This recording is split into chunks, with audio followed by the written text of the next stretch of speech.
a ride somewhere or something like that. Not constantly, but I'm not that type of person that calls in a favor. But if I need a favor, hey, I need a favor. You really do need that support system, because again, when you go through something that knocks you off your equilibrium, you're not thinking straight. You need somebody to basically just hold you up straight and be like, hey man, you want to go get something to eat? Hey, let's go over here. Let's take your mind off of it, because it's like when you're sick, you need a little bit of time to heal and get over it. Get your energy, get your being focused on something else. But I mean, I'm hoping that your level of stressors and where you are today isn't anywhere, near that. But I know that you're a motivational speaker yourself. What made you want to do that yourself? What makes you want to inspire people? Like, what started that?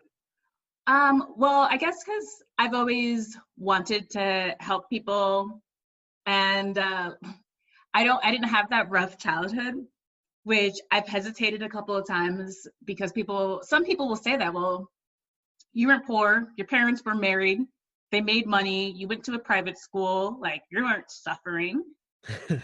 Yeah, I get that all the time. And I'm like, yeah, I wasn't suffering as, some of the other motivational speakers, but there were people around me, the school I went to, the decisions I could have made that could have made me go left or right. But also the fortunate opportunity I have. Yes, I went to a private school. I was super spoiled as a kid, still as an adult. And, I've had opportunities to see things, take classes, do all these type of things, but it's also like, it's a choice that was chosen. Right. I easily could have chose to be the roughneck kid and terrible to my parents. Like, no matter what my parents did for me, I definitely could have chose to be someone else.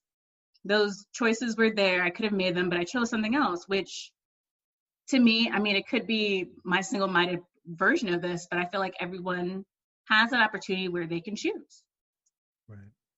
About how, and I like to spread it. And I like being on stage, being on stage, helping people, that adrenaline. I'm a performer. She's like, I'm not even gonna lie. It's this too. Like, I like helping people, but hey, it's me. And like you say about that, your aura and the people around you, I definitely could have chose to be around some negative people, but I chose to be around some positive people. Just having that energy of like, can do, will do, should do, make it happen around you. That is what I enjoy, because when you find yourself around lethargic, lazy, slow people that are okay with the 9 to 5, that are okay with just coming home and watching TV, not working out, complaining why they're fat or not happy with their life and not learning anything, they have settled. They've atrophied to where their life is there until they've gotten comfortable, until something comes along, like I said, with a career path, bumps them. They go, oh, I'm not comfortable anymore. Now I have to scurry. You got to have those people around. It literally makes all the difference in your perception of, what you're doing in life.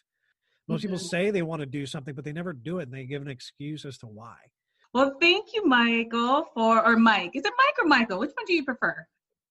Michael. Mike Midknight just sounds like a porn star's name. So it's either, I get that all the time. It's either I sound like a superhero or a porn star. And I go, well, depending on how the bills are, I mean, it could go either way. I prefer the superhero. Okay. So Michael Midknight, yes.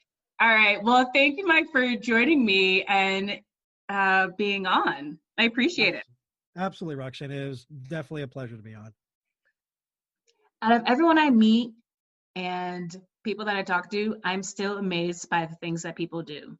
The fact that Michael received a John Doe letter from his girlfriend at that time, it's wild to me. I hope you guys enjoyed his story and his inspirational words that he had to share with us today. I'm your host, Rockshana.